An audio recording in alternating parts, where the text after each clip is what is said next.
Joined by Arnie Green. He is with the Salina Journal, covers Kansas State for newspapers, Gannett Newspapers, Topeka, Salina Journal, and also the Hutchinson News. He was in Austin for that huge win for Bruce Weber and company against Texas, and back-to-back wins to get themselves in position. Perhaps, who knows? And Arnie, how big? I mean, back-to-back wins against red-hot Texas Tech, and then to go down to Austin and win that game against a team that beat them up pretty good up in Manhattan. Well, for one thing, they were at full strength this time, and they weren't in Manhattan was when they first. So I think they led that game at halftime also. So I think they just kind of wore down in that game. But they're definitely playing better now, and I think it's just taking them a little time to figure it out with all the transfers, and they've been close in pretty much every game. So not a huge shock, but definitely something they needed at this point after starting 0-4. How much did Bruce Weber need a couple of wins like this?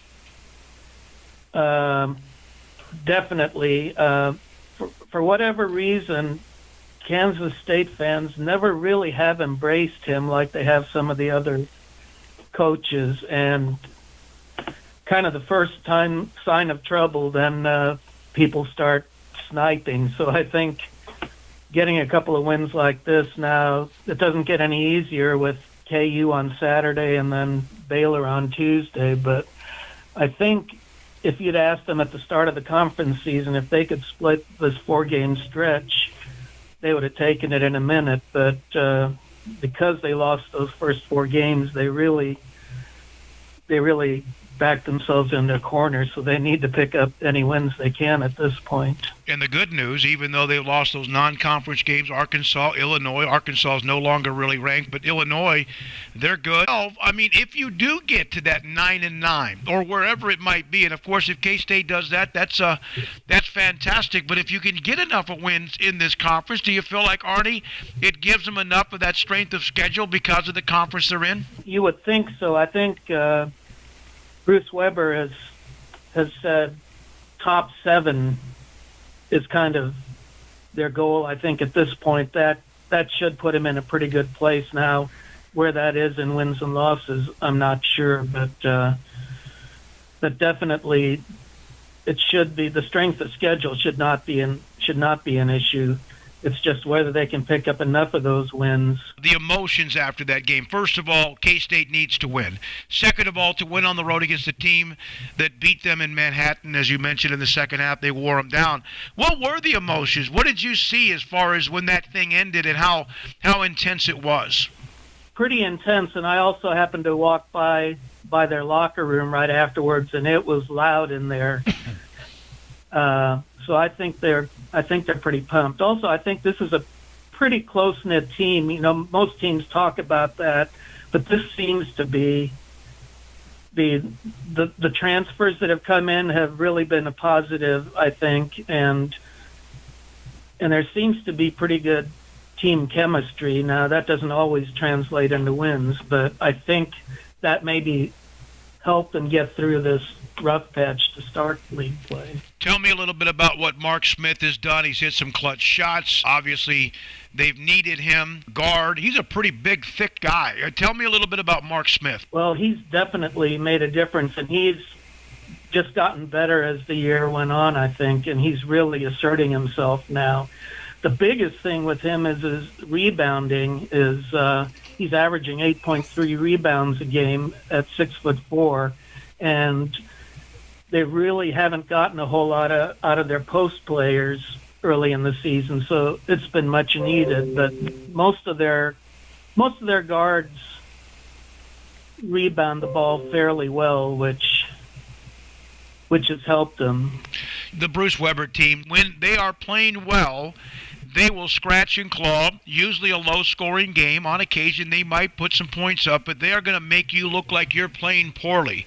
Does this team now start to show some of that mentality? Yeah, I think so, and I think they've got some pretty good defensive players. I think Marquise Noel is about as disruptive a little guard as you're going to see, and I think he's kind of been a weapon both on offense and on defense, just with his playmaking ability.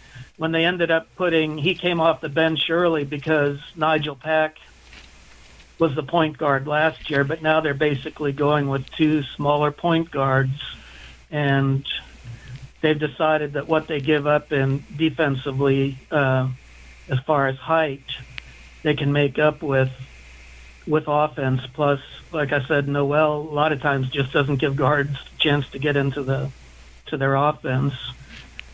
Well, they have Kansas, as you mentioned, and then on the road against Baylor. You never want to say, we'll take one win. You could go 0-2. Who knows after what they've done?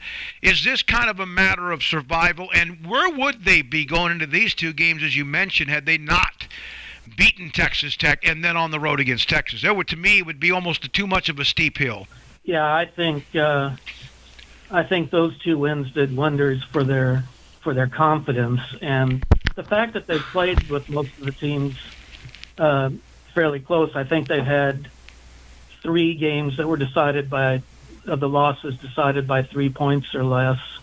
But yeah, that would have you would question what their morale would be at this point if they'd lost those last 2 games. So.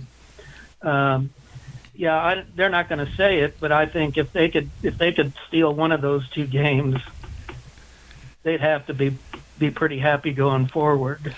I spoke to Ryan Black by text a couple of times. I think it was yesterday, and he was telling me he was working on a story, and I saw one of the stories you put at the top of your Twitter feed with Deuce Vaughn endorsing a donut store. We had Deuce on a couple of weeks ago. He was up for the Earl Campbell Tyler Rose Award, Player of the Year from anyone who plays either in Texas or is from Texas, or plays anywhere around the country. How good, what kind of a great individual, not just the football player, but what Deuce Vaughn means to K-State football. He means everything. I mean, he is their offense, basically. I mean, he's as good an all-purpose back as you're going to find, because he's equally adept at catching the ball out of the backfield. They'll line him up in the slot.